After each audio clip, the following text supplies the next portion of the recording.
See how deep pushed is barely the mast to leeward, and then absolutely straight up and down. You get a puff, the boat gets moving, and then you lean on it to keep right. Watch. Now he's just gonna let it heel a little,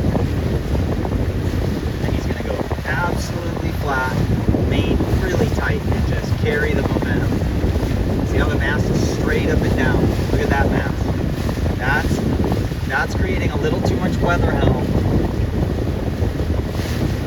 Yeah, see those masts just leaning to leeward a little more. So that's it. You know, once the boat feels good, you want the boat absolutely flat. You create weather helm. See, you're dragging the rudder right now. Look at Pete, flat. Windward telltale might be moving right now. Windward, I can't see from here obviously, but windward telltale's definitely more jib sheet, more windward sheet at least right now. When you've got that much power, a lot of windward sheet, like between 3 and 4 inches that move those. Cool. Keep the mast straight up and down. And just, let's see what they do here. You got the mark here. Starboard tack is closer to the mark. You got all these boats over here. What I think you should be practicing a lot is shy ley lines. Anybody can go to ley lines and tack and make a ley line. You come down here, you let all these boats give each other bad air. You start planning your route right now. And then if you have to, you get over there on the port ley line and you luff your jib and slow down. You just keep going here. Let everybody else eat each other up. A lot of these boats are going to leave out people and hurt them.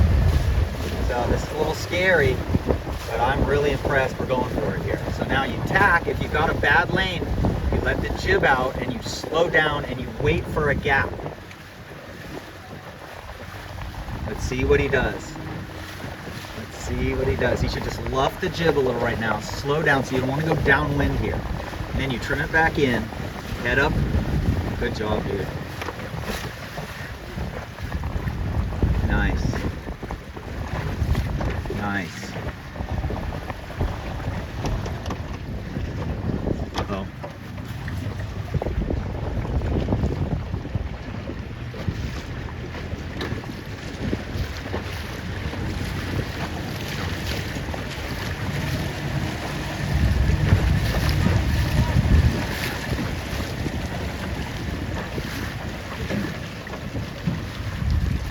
Okay, now what you do is you get the kite full, you get a lane, and then you look at the marks. Port tack's way closer to the mark. Port tack's way closer.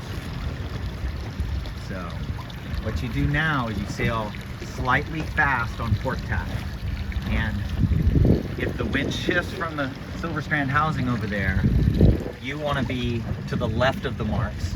And the wind shifting over there is going to move you downwind and move them upwind. If the wind shifts from where it is now to my left here, that's going to move those guys upwind, this guy downwind. So he's going on the fast side here. So that in a south puff, he'll jibe onto the starboard header. I think starboard, port, from my angle, port looks about 10 degrees closer to the port. Then what you do is the skipper looks, and I think it looks windier here. I think the faster boats possibly are here. I think they're slower going that way. I think these boats have more wind. These guys have wind. I would be looking, see how much wind they have? I would definitely, I think this is going to work out very well for 9050 here. And we'll see what happens.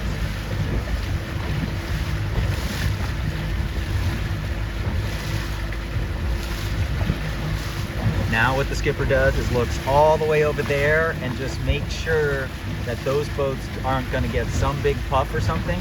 Because if they start to get a point where they have more wind than you, then you're going to sail lower or you're going to jibe.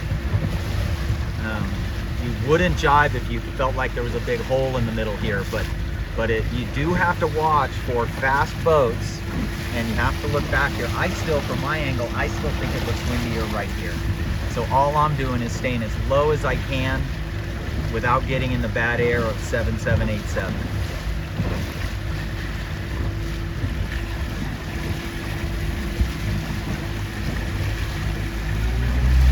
And then you should be ahead. you look this way, and you should be ahead of any boats that you can see the back side of their mainsail.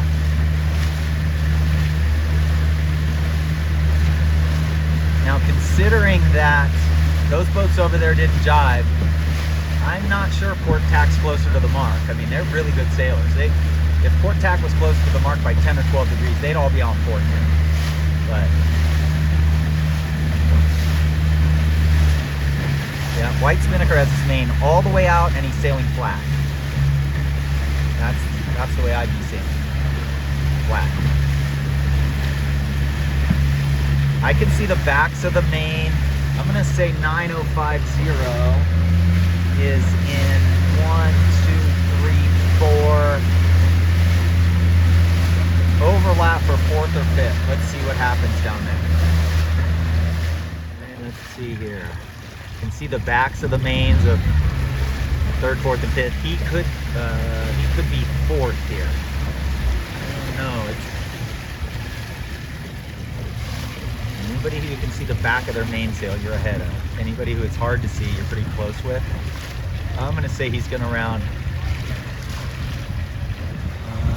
I'm gonna say he's gonna round the left gate in 4th, close to 3rd. Now his main is tighter than her main, and so I think he's a little slower because his main is over trimmed. You see that her pole's pretty far back. I mean, this spinnaker is rotated around to this side. It's pretty winged out to this side. See how far? Yeah. So when you're able to fly the spinnaker that far out, your main has to be further out because you're below, you're like on a broad reach right now with your main trimmed a little too tight. Okay, so again, I think we're in 3rd. I think he's going to be in 3rd here, and we will see. Pulls the guy back, eases the new sheet.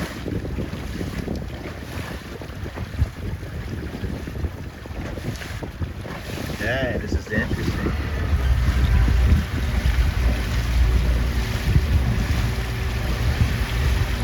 Okay, so let's see, making trees or not. Let me see.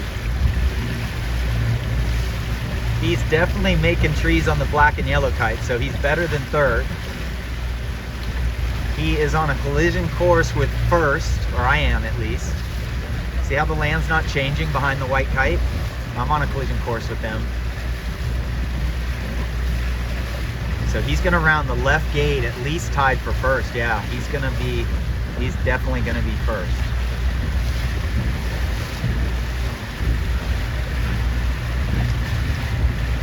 Oh, now I'm losing trees to the white kite. Holding trees on the pink and gray kite. Okay, so what you do now is he pulls the main in and cleats it a little, takes the spinnaker, she drops the pole, and they keep flying for a second. Then she's going for a leeward takedown. Then she's gonna get ready to roll. She's gonna stuff, and she's gonna dive to the starboard side. Roll. Round it even with 1st. And the gates are square. Neither boat is favored, neither end is favored. If anything, this end was a little further upwind. I think if this was a start line, I think I would start over here.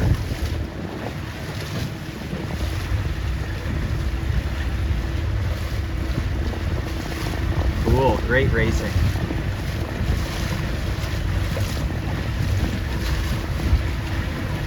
Last video of the regatta. We learned a lot in the last 2 days. This is race 8 of the Dave Perry series, SCYYRA. There's 2 more of these. The next one's at the end of January in Long Beach. All the best sailors, a few sailors in California here. Many of these kids are heading off to Orange Bowl. There's Bella and Stella. They're doing quite well. They're probably in 12th overall. 36 boats. New flag up for the last race. And we learned a lot. We learned a lot about make sure we get the twist of the jib and the main right. Make sure we're not hooked on the main. It was 3 to 9 knots. Make sure we don't get hooked on the main. Make sure we know where the leech of the jib is. If the leech of the jib is outside the spreader tip, it's going to luff at the top first. So that's more of a 12 to plus setting.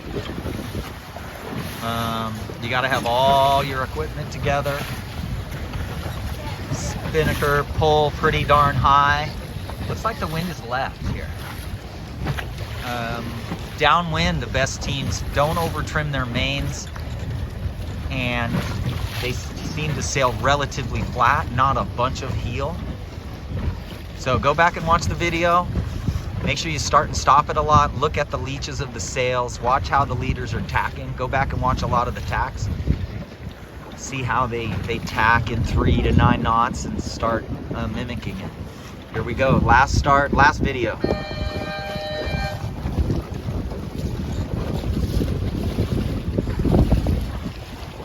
Not many people at this end, so thinking the pin end's favored again. Yesterday was west-northwest wind, today is west and west-southwest wind, but mostly west.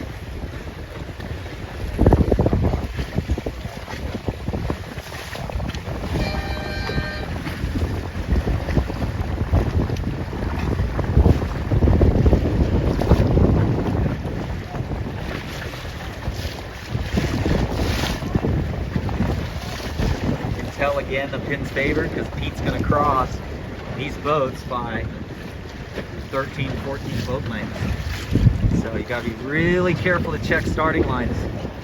It's okay to start away from the favored end, but I would rather be here in 5th place, right here, and be over here in 18th place. Anyway, good regatta, everybody.